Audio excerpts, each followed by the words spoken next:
আসরের নামাজের পর এই ছোট্ট ইস্তেগফারটি 21 বার পাঠ করুন। ইনশাআল্লাহ আল্লাহ তাআলা আপনাকে 13টি পুরস্কার দান করবেন।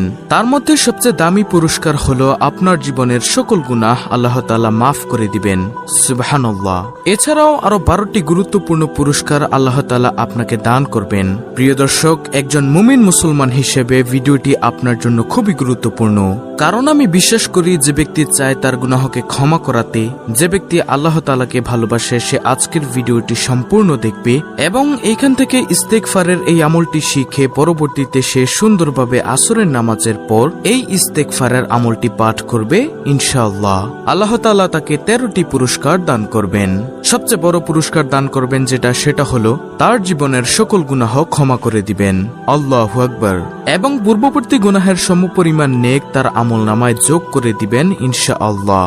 তাহলে চলুন আলোচনা শুরু করা যাক। প্রিয় দর্শক, এই জীবনেতে গুনাহের কাজ আমরা কম করলাম না। এই গুনাহ করার সত্ত্বেও একটি দিনও আমরা 2 ফোঁটা চোখের পানি ফেলে আল্লাহর দরবারে কোনোদিন বলিনি যে, হে মাবুদ, তুমি আমাদের জীবনের সকল গুনাহ ক্ষমা করে দাও। অথচ একটি পাথর কোনো গুনাহ না থাকা সত্ত্বেও সে কাঁদতে কাঁদতে একেবারে চোখের পানি দিয়ে নহর বানিয়ে ফেলেছিল। হযরত মুসা আলাইহিস সালাম একদিন এক ময়দান দিয়ে যাচ্ছেন। পথিমধ্যে যাওয়ার সময় তিনি দেখলেন একটি পাথরের মধ্য থেকে কান্নার আওয়াজ আসছে। তখন তিনি ওই পাথরকে জিজ্ঞাসা করলেন, হে পাথর, তুমি কেন কাঁদো? অনেকে প্রশ্ন করবে, পাথর আবার কিভাবে কথা বলে? প্রিয় দর্শক, আল্লাহ তাআলা যদি চায় সকল কিছুই সম্ভব। আল্লাহ তাআলা যদি না চায় কোনো কিছুই সম্ভব না। তখন পাথর বলল, হে নবী মুসা, আমি শুনলাম আল্লাহ তাআলা মানুষ আর পাথর দিয়ে জাহান্নামের আগুনকে প্রজ্বলিত করবেন। আপনি তো আল্লাহ তাআলার সাথে কথা বলেন, আপনি একটু আল্লাহ তাআলার কাছে বলে দিয়েন আল্লাহ তাআলা যেন আমাকে মাফ করে দেয়। তখন মুসা আলাইহিস সালাম আল্লাহ তাআলার দরবারে চলে গেলেন। তিনি সকল কথা বললেন, কিন্তু এই কথাটা, পাথরেরই কথাটা বলতে ভুলে গেলেন। তখন তিনি ফিরে আসার সময় আল্লাহ তাআলা তো সকল কিছুই জানেন। আল্লাহ তাআলা ডাক দিয়ে বলেন, হে মুসা, তোমাকে না একটি পাথর বলেছিল আমার কাছে কিছু বলতে? তখন তিনি বললেন, অর্থাৎ নবী মুসা বললেন, হে মালিক, আমি ভুলে গিয়েছিলাম। একটি পাথর আমাকে বলেছিল আপনি যেন তাকে জ্বালানোর পূর্বে তাকে মাফ করে দেন। তখন নবী মুসা আলাইহিস সালাম বলেন, হে মালিক, আপনি তাকে মাফ করে দেন। তখন আল্লাহ তাআলা বলেন, হে নবী মুসা, তুমি তাকে গিয়ে বলে দিও আমি তার কান্নার বদৌলতে আমি তাকে মাফ করে দিয়েছি। তখন নবী মুসা আলাইহিস সালাম এই কথা শুনে তিনি আবার সেই ময়দান দিয়ে যাচ্ছেন, সেই মাটি দিয়ে যাচ্ছেন। তখন সেই পাথর নবী মুসা আলাইহিস সালামকে জিজ্ঞাসা করলো, আপনি কি আল্লাহ তাআলার কাছে কিছু বলেছিলেন? আল্লাহ কি আমাকে মাফ করেছে? তখন মুসা আলাইহিস সালাম বললেন, হে পাথর, তোমাকে আল্লাহ তাআলা মাফ করে দিয়েছে। তোমার কান্না আল্লাহ তাআলা অনেক পছন্দ করেছেন। তখন মুসা আলাইহিস সালাম এই কথাটুকু বলে তিনি আবার চলে গেলেন। কিছুদিন পর আবার নবী মুসা আলাইহিস সালাম তুর পাহাড়ে আল্লাহ তাআলার সাথে কথা বলতে যাচ্ছিলেন। এমত অবস্থায় দেখেন পাথর এবার কাঁদতে কাঁদতে পুরো নহর তৈরি করে ফেলেছে। তখন মুসা আলাইহিস সালাম বললেন, হে পাথর, তোমাকে তো আল্লাহ তাআলা মাফ করে দিয়েছে, তারপরও তুমি কেন কাঁদো? তখন সেই পাথর উত্তর দিল, এটা সারা দুনিয়ার মানুষের জন্য, মুসলমানের জন্য একটি এলাম স্বরূপ।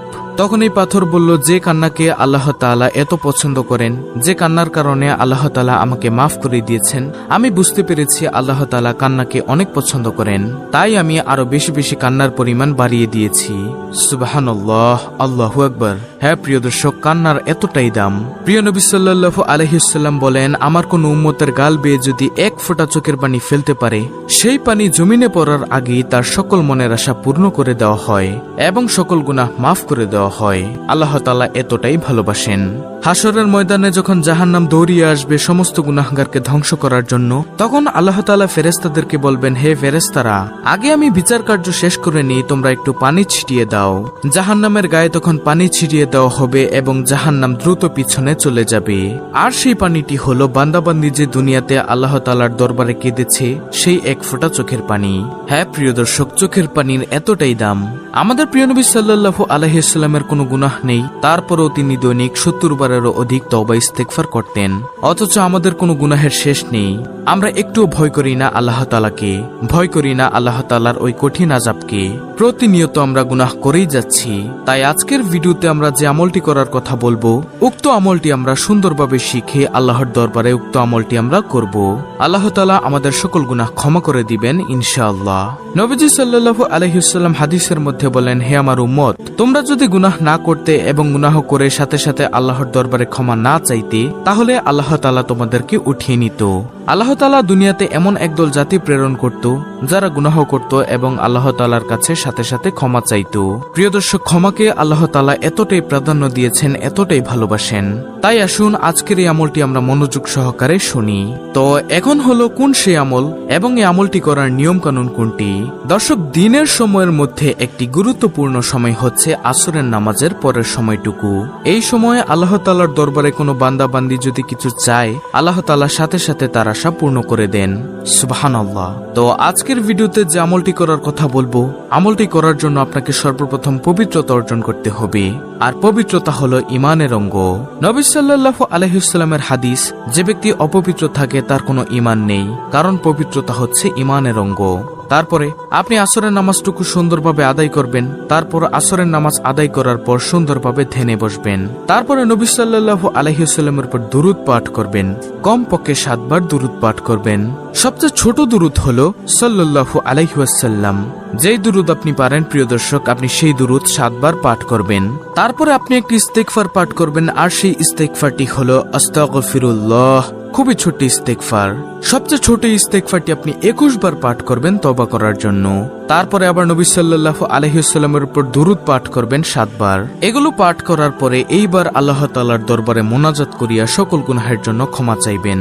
চোখের পানি ছেড়ে দিয়ে আল্লাহ তাআলার কাছে কান্নাকাটি করে ক্ষমা চাইবেন আপনার গুনাহের জন্য। আল্লাহ যেন আপনার গুনাহ মাফ করে দেয় এবং সকল মনের আশা যেন পূর্ণ করে দেয়। আল্লাহ তাআলা এই ইস্তেগফারের বরকতে সকল গুনাহ ক্ষমা করে দিবেন ইনশাআল্লাহ। এছাড়াও আপনাকে 13টি উত্তম পুরস্কার দান করবেন। তার মধ্যে সবচেয়ে বড় পুরস্কার যেটা, সেটা আমি ভিডিও শুরুতেই বলে দিয়েছি, আপনার সকল গুনাহ ক্ষমা করে দিবেন। এছাড়াও অন্য পুরস্কারগুলো হলো আপনার দিলের মধ্যে আল্লাহ তাআলার রহমত দান করবেন, গায়বী খাজানা থেকে রিজিকের ব্যবস্থা করে দিবেন, আপনার রিজিকের দায়িত্ব আল্লাহ তাআলাই নিয়ে নেবেন। আমলের মধ্যে আপনার মন বসিয়ে দিবেন, শয়তানের কুমন্ত্রণা থেকে আল্লাহ তাআলা আপনাকে বাঁচিয়ে দিবেন এবং উত্তম নেক সন্তান দান করবেন। ফসল আদি সকল কিছুর মধ্যে বরকত দান করবেন, রিজিকের মধ্যে বরকত দান করবেন, অন্তরের মধ্যে নূর দান করবেন এবং কলবের মধ্যে নূর দান করবেন। তখন আপনি দেখবেন যত আমল করবেন তত আমলই ভালো লাগে। ওই যে সকল গুনাহ ক্ষমা হয়ে গেছে এবং শয়তান আপনার অন্তর থেকে চলে গেছে, আর তাই আল্লাহ তাআলা আপনাকে এই ফজিলত দান করেছেন। আর সবচেয়ে উত্তম পুরস্কার যেটা, সেটা হলো আপনার জীবনের সকল গুনাহ আল্লাহ তাআলা ক্ষমা করে দিবেন এবং পূর্ববর্তী গুনাহের সমপরিমাণ নেক আপনার আমলনামায় যোগ করে দিবেন। হ্যাঁ প্রিয় দর্শক, ইস্তেগফারের কারণে এগুলো সম্ভব, কারণ আপনি আল্লাহ তাআলার কাছে কান্নাকাটি করে ক্ষমা চেয়েছেন ইস্তেগফারের মাধ্যমে।